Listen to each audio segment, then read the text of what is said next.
Should you start a podcast in 2017? Well, I'll give you my opinions right after the jump. This is ONYXedge.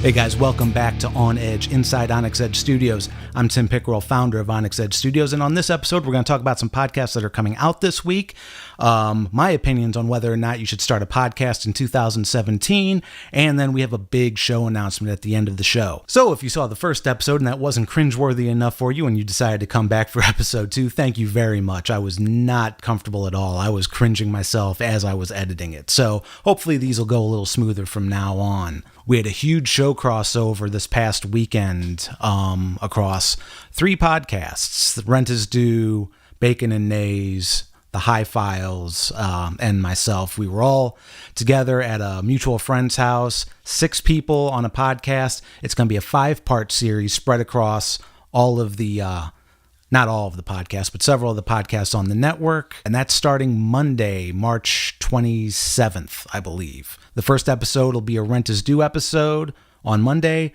On Tuesday, Bacon and Nays. On Wednesday, I think it's Rent is Due again. On Thursday, it's actually going to be an ONYXedge audio-only bonus episode. And then on Friday, it's going to be Bacon and Nays again to close out the week. Now, about the ONYXedge audio-only bonus. So, since this is kind of a hybrid show where it's kind of part blog as I'm sitting here talking to the camera, but also a podcast since it's about podcasting, I decided I was going to release the part of our conversation from the weekend that didn't really go in any of the other shows onto ONYXedge as a bonus for the audio listeners, but I have something in mind for the video listeners too. That session was recorded on location with my mobile setup. I'm going to make a special video for the ONYXedge YouTube watchers where I will go over my mobile setup, share it with you so you can get some ideas for your own setup if you're into podcasting. So should you start a podcast in 2017? Maybe you've heard some podcasts and you're a really big fan. Maybe your friend has a podcast. Maybe you've heard a Joe Rogan podcast and it's been very inspirational for you. Maybe you've heard something like Welcome to Night Vale and you had your own ideas for a creative narrative and you're just not sure if you're ready to pull the trigger on it yet. So podcasts right now, I think last time I heard, and this number might not be correct, but there's about 250,000 podcasts out there on iTunes. That's a lot of podcasts, a big deep sea of pod, as Chris would say. Is it worth your time? Is it worth your effort? Because podcasting does take time and it does take effort. In my experience with smaller podcasts of people that I would consider in the peer range for the podcasts that we do, not very many podcasts last a whole year. Very few even make it past like episode 7. They realize that they think it's a good idea getting into it, then they realize it's a lot more work, and then they just kind of abandon it. So that's something to consider. But the good news is the barrier to entry for podcasts is very minimal. I'm actually recording this, not the audio, but the video for this on my smartphone, so I can't really show you my smartphone right now, but you can actually do a podcast just with a smartphone. That's all you need, just that little tiny computer that also makes telephone calls. You can record a podcast. In my opinion, it's important for you to know why you're getting into podcasting. If it's something that's like kind of just like a momentary thought, everybody and their brother and them are doing podcasts. Everybody I know is launching a podcast. It could be something worth doing. That's one thing, and that's a good enough reason to do it if you just want to like kind of throw your voice out there. If your goal is financial success and you think you're going to be the next Joe Rogan, the next Kevin Smith, and you're going to have this podcast that millions of people are going to listen to and you're trying to get money out of your podcast, I don't know if that's a good enough reason to start a podcast. It's a good goal to have once you start your podcast, but if that's your sole reason for podcasting, your podcast probably isn't going to take you very far. Most podcasts don't support themselves. It's probably like 1% of 1% of podcasts would be considered quote unquote successful. And then probably only 1% of those, the podcast creator is actually earning a full-time income on it. I don't know if those numbers are completely accurate, but actually they're probably not completely accurate at all. But 250,000 podcasts and you only know a handful where the podcast is full-time.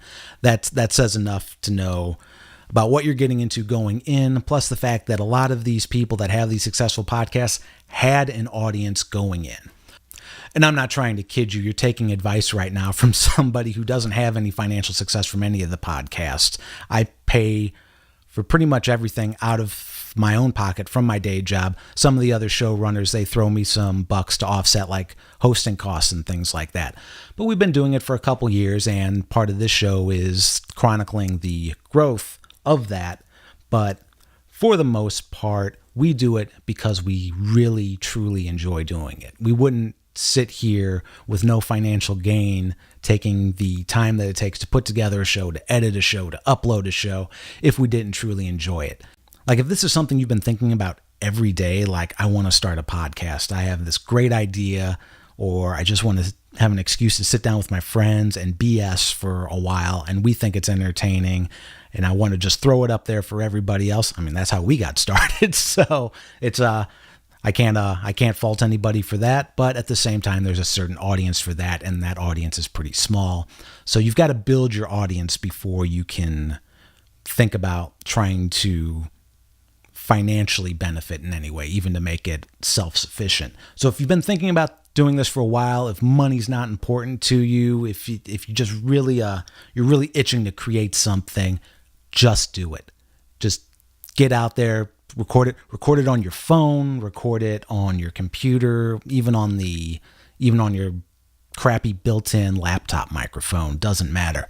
But if one of the hurdles that you're thinking about, or one of the things that's really keeping you from pulling that trigger and starting your own podcast is, well, I don't have fancy microphones, I don't have a real studio space, forget all that. You don't need it. If you enjoy doing it, then you can invest more money into it as you have it, but you don't even really need to invest that much to get decent quality audio. I mean, I've got a lot of the stuff I have in here is considered pro equipment, but it's because I was doing audio production before I even started podcasts. So a lot of this stuff is just stuff that I've accumulated over the years that I've had laying around. So like a good USB mic and some headphones, and a computer with some recording software, you're off to the races. Worst case scenario, if the only way you can record an episode is you have to take your iPhone into the car in your garage because that's the only place where you can get any kind of peace and quiet, that's fine. Just start somewhere. Don't let the technical aspect keep you from pulling the trigger on actually creating something. I don't remember if that was actually all I wanted to say about this subject or not. Summary. Is it worth it to start a podcast in 2017? If you have a great idea, if you've really been itching to get it out there, then absolutely do it. Just be prepared that you aren't going to get thousands of listeners as soon as it comes out, especially if you're not good at marketing. I can't market this podcast. I can't market any of the other podcasts. I'm not even good at marketing ONYXedge Studios itself. I am shit at marketing. So that's something I'm working on. Maybe you're better at marketing. Maybe this video inspires you to start your own podcast and you have more success than us.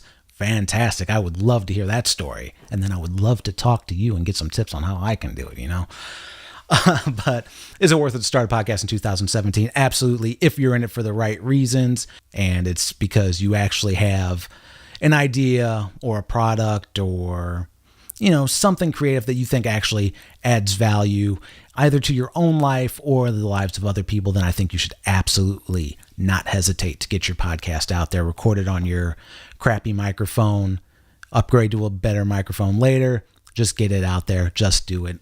Do it for the right reasons. Do it because you want to do it. A lot of people say make something of yourself. I think it's very important to make something for yourself, something that you're proud to be a part of, something you're proud of other people to listen to, and that's it, man. If you've got that, if it's been gnawing away at the back of your head, if your friends are saying, "Yeah, man, we've got to get on that," and then there's no reason that you should let anything stop you from doing it. The barrier to entry is very small. I might even, if there's interest, let me know, and I'll actually do a couple videos on our YouTube channel about easy ways to get your podcast up and running. But I think that's all I have to say regarding my opinions on whether or not you should start a podcast. Let me know what you think. As I mentioned at the top of the show, we have a new show coming out in May. It's called These American Gods. It's brought to you by myself and the rest of the Watchers on the Couch Game of Thrones podcast crew, about the Starz television show American Gods, based upon the book by Neil Gaiman. We're all real big Neil Gaiman fans. We're very excited about this podcast. We have some things that are special in mind. It'll probably take a lot of work, so hopefully it's all going to go off without a hitch. Otherwise, you can just, if you're used to Watchers on the Couch, you'll pretty much know what to expect from These American Gods. But we're hoping to add something a little extra to it. I'm working on that right now. So you can go to theseamericangods.com and sign up for the newsletter for ONYXedge Studios. We'll send you updates. There's also a Facebook page. I will share that on the ONYXedge Studios Facebook page, on the ONYXedge Twitter, things like that. There's two things I'd like to add to the These American Gods podcast. One is it's going to take some prep work on our end. But the second thing is something that I hope all of you out there might be willing to help with if you're a fan of Neil Gaiman. I would like to close out the These American Gods episodes with a little story about how either Neil Gaiman's works have affected you or your fondest memories of Neil Gaiman works. There's actually a form to fill out on the These American Gods website, so you can send in a submission or link to a submission, and hopefully we can add those to the end of the episodes as they come out. Definitely check out theseamericangods.com for more information about that. As always, thank you for watching. You can find out more information about us at ONYXedgestudios.com. Next show will probably be in about 2 weeks, so I will see you then. Thanks again.